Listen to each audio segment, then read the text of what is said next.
Hello everyone, it's Miss Mundy here, and today our story is called A Magical Muddle.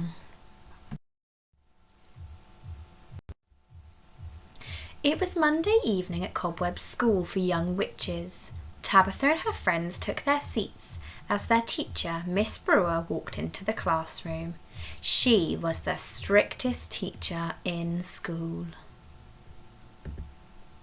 "Today is a very important day," announced Miss Brewer. "The head witch will be coming to inspect the school, and we must all be on our best behaviour." Tabitha looked worried. She wanted to impress the head witch, but sometimes her spells went wrong. Tabitha needed a brilliant idea. At playtime, she crept into the library and found a dusty spell book. Inside it was a brain box spell. "This will make me really clever, and that will impress the head witch," she thought. She took out her wand, but before she could cast the spell, she heard some footsteps. Tabitha knew she wasn't supposed to be inside at playtime, so she read the spell quickly and tried to remember it. The brain box spell, swirling, twirling, whirling too, make me smart with a bibbly boo.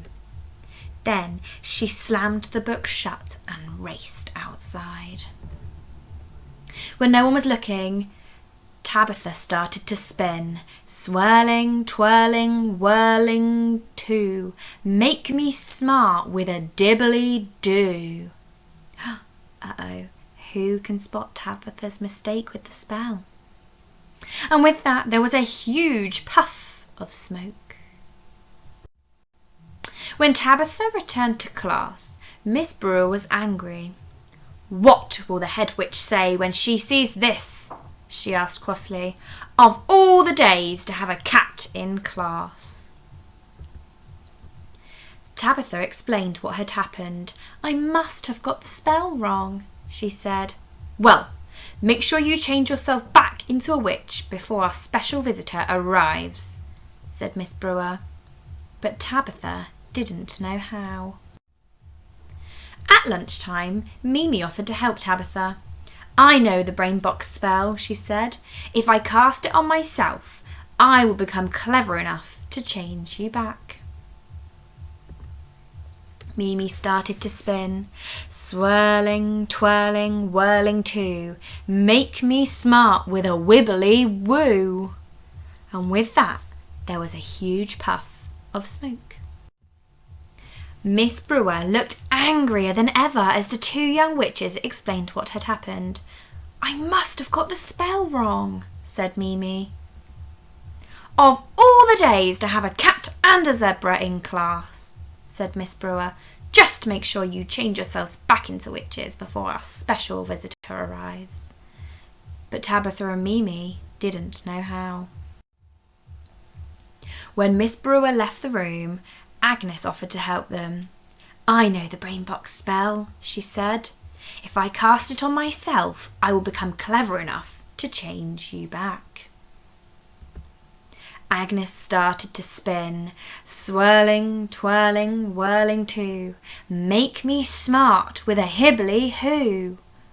And with that, there was a huge puff of smoke. Miss Brewer's head looked like it was about to explode as the three young witches explained what had happened.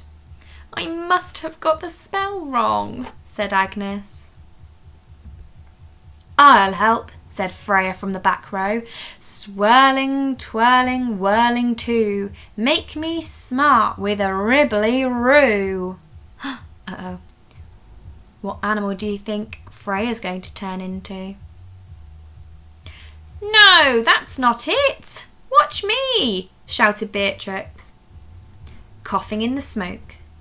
"Swirling, twirling, whirling too, make me smart with a gibbly goo." One by one, each young witch tried to cast the brain box spell on themselves, and one by one, they got it wrong. Soon the room was full of animals. "That's enough!" shouted Miss Brewer sternly. "Do I have to do everything myself around here?" She took out her wand and started to cast a spell. "Nimble, bimble, mend the glitches. Turn these creatures back to..." Does anyone know what the word's going to be? Achoo! Miss Brewer sneezed and with a puff of smoke turned herself into a giraffe. "Oh no," she cried, "of all the days to be a giraffe."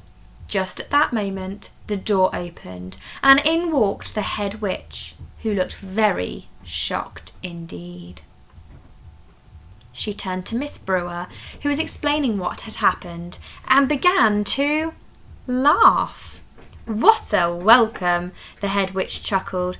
"I just love to see young witches who want to give things a try and help each other out." Miss Brewer stopped looking so worried and began to laugh as well. "Now," said the head witch, putting some ticks on her inspection sheet, "I'm feeling quite left out. Who can turn me into a unicorn?" Tabitha raised her paw. "I don't know if I can," she said, "but I could give it a try." "Just do your best," said the head witch, "and don't worry if it goes wrong. I always did like surprises." Oh, I wonder if Tabitha managed to turn her into a unicorn. I wonder if you can come up with your own spell. What would you turn into if you wanted to turn into an animal? And what do you think your spell would say? Thank you for listening.